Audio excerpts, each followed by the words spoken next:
Welcome to Septic Sauce and an impromptu video about Dragons Dogma 2. What?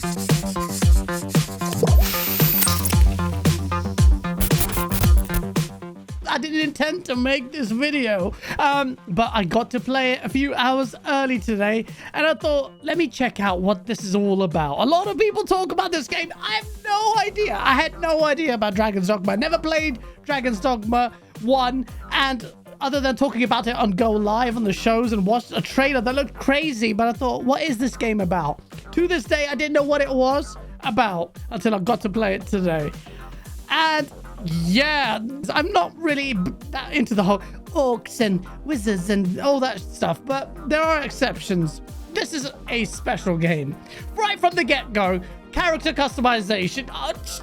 How many games give you this kind of options, man? This game is insane. You can do anything. Change everything down to minutiae. You can make your guy like Hunchback look like freaking from Jason Schreier to freaking Conor McGregor. It's crazy. Crazy shit. People who like that stuff, they'll really enjoy it. Now, before I get into everything else, about the game, let me get this out of the way, because every time today I talked about this game, the replies were frame rate.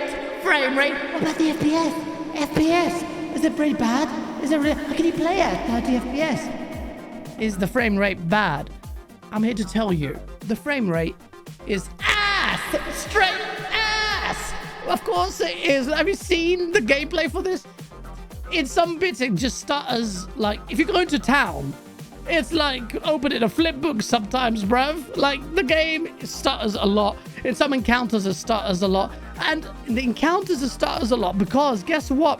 There's actually a lot going on in this game. Like, still doesn't excuse them. I feel like it's badly optimized and the developers need to do better. Apparently on PC and big 4090s are struggling in some areas. So it's obviously an optimization issue, but the FPS is probably bad. Will it ruin your enjoyment? I don't know.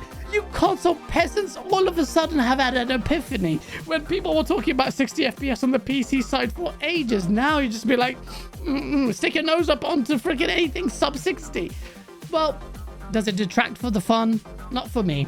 It can be annoying. It is problematic in many areas, and whether or not you can stomach that is up to you. But I would be less forgiving about the frame rate were it not for everything else. Oh, okay, visuals. Like, you might think that raw visual fidelity doesn't look that good, but damn, man, like the game, the sum of the whole, it just sucks you in. It's like a whole new world with the freaking vistas and the mountains. Oh, this looks so nice. And then the density in the forests, man, is... I'm so glad that we're coming up to an age where we can really get that detail. Like, it's not just any like couple of trees slug in there. You really feel like you're in a forest area. There's loads of grass swaying around, interacting with other things like wind. Sometimes just so much going on there. It just sells you the world really well. You go from mountains to like, I've only played it for a few hours, and this is what I've experienced so far. The castles in the distance, you see the shores and you see the sea. Just rush. It's just you can feel the waves. You go inside and you feel the caverns and indoor areas are really lit well, and it just looks nice, man. To me, the game looks really nice, and it may not, even on a raw visual fidelity area, I think it's actually quite proficient. And I couldn't stop hitting the record button. I kept hitting record on my Elgato 4K whatever thing, and my hard drive is almost full from just filming random stuff. But that's other stuff. What about the important part, the gameplay? Bro, I'm not gonna go into the story, but you get to recruit pawns, or basically your allies in the team, into your team. So you have 4 of you, up to 4. You can recruit up to 3 people. And along my journey, I find other pawns, other characters, and they apparently have their own story. You have different classes. You have thief, you have a warrior, you have a mage, and you have an archer. And I mixed it up, and I bumped into this mage, And then for some reason, this is the first time this happened to me. The mage is like, yo, follow me. I know I can take you somewhere else. So I'm like, what? My teammates telling me to follow them in the game? I'm following this wizard friend of mine. She's really cool. And I get to find out how cool she really is. Because as I'm going through this journey, following this mage, we come across just random encounters. And all of a sudden, this gigantic troll out of nowhere is fighting someone. And I'm like, holy damn. I end up climbing on this thing, smacking its back, and then he does a freaking wrestling move, RKO, and I'm dead. Go back, do it again.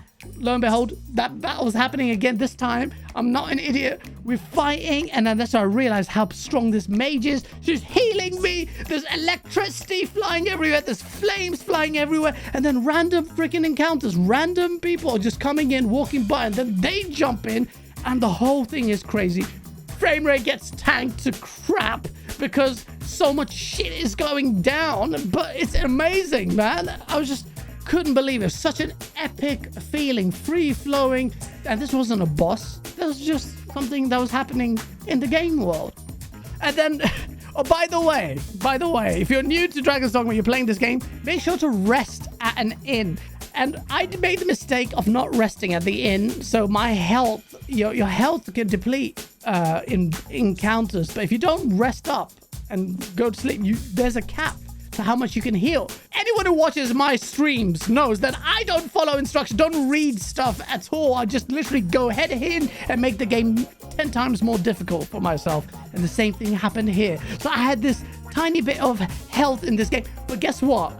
That led to the most epic little unscripted set of events, because I've got no health now. My friends are really tired. They're talking about being really tired, my pawns, and one hit can kill me. So I have to get to a castle and an inn, like to a safe place, and just the journey there was as treacherous as hell. So many random things that happened. I had to plan my route. But when I got there and I got to see the castle, I was like, yes, this is what Frodo must have felt like. Well, not really, but yes, you know, when he's finally got to Mordor or Flordor, or wherever the place is called, you have the dialogue between your NPCs. Your pawns are always talking, and the voice acting isn't exactly great, but I appreciate the NPCs and the banter between them. Sometimes they'll talk about like the city, the town really well, and it flows really well with where you are. They'll talk about what's going on here and there. Often they'll point at treasure and you can help them guide you. Just an example, I was doing a quest where I was following these guys on the main quest, and it gave you a choice. The game gives you loads of player agency and choice. The game said, the quest guy was like, you can follow us if you want to get to the castle, or you can go off on your own. I'm like, that's pretty big. All right, I'll follow you guys. And then it goes, okay, hop into the back of my carriage or whatever. I hop into the back, try to snooze off to sleep, thinking that it might heal me a little bit. Wrong. No, you need to sleep at an inn to heal. And then all of a sudden, encounter. He's like, yo, wake up to this freaking ogres or trolls or gnomes or whatever the hell these things are. Let's fight them. Just this is what you need to feel when you start a game. When games make you feel like this, they've smashed it out of the park. I'm sure in my journeys, I'll come up with some reservations, lots of negatives. This is me waxing lyrical about this game. And the only reason for that is because I genuinely feel this way. I'm not that kind of guy who would cap for you because it's a new game. Let me just mindedly wank off all the freaking Lord of the Rings fans or whoever loves this shit. Trust me, a really good game. It just sells you really well. The FPS sucks. The visuals to me are great. The gameplay is amazing, and I'm sure I will explore more. Can't wait to explore this game world more. And the story, well, remains to be seen. But Dragons Dogma 2, like, it's so nice to feel like this for a game that, you know, this is one of the benefits of not overhyping things, because I didn't even expect anything for this game. And maybe this is why I'm so taken aback by it. And I love this game, but this game reminds me often of Fable and then often of Lord of the Rings. Like, weird. If you're not hyped for this game, if you don't don't think this is your cup of tea and you've seen the gameplay and that does nothing for you and everything I've told you does nothing for you, then it's perhaps not for you. This isn't a game that's going to be for everyone. That's the case with most games. So yeah, Dragons Dogma 2 2024 is off to a strong start, especially with this game joining the fray. So yeah, let me know. Are you interested in playing Dragons Dogma 2? Are you a vet? And should I play Dragons Dogma 1 after this, or just carry on playing this? And if you're new to Dragons Dogma, have I convinced you, or it piqued your interest? Ah! So that's Dragons Dogma 2 and my thoughts and feels about this game. If you want me to do more videos like this one, just blur out my impressions. Do let me know. If you enjoyed my freaking video, let me know. If you thought this guy is a piece, let me know. Hit the like button, subscribe, all that good stuff. And I'll see you very soon, I'm sure, on Septic Sauce.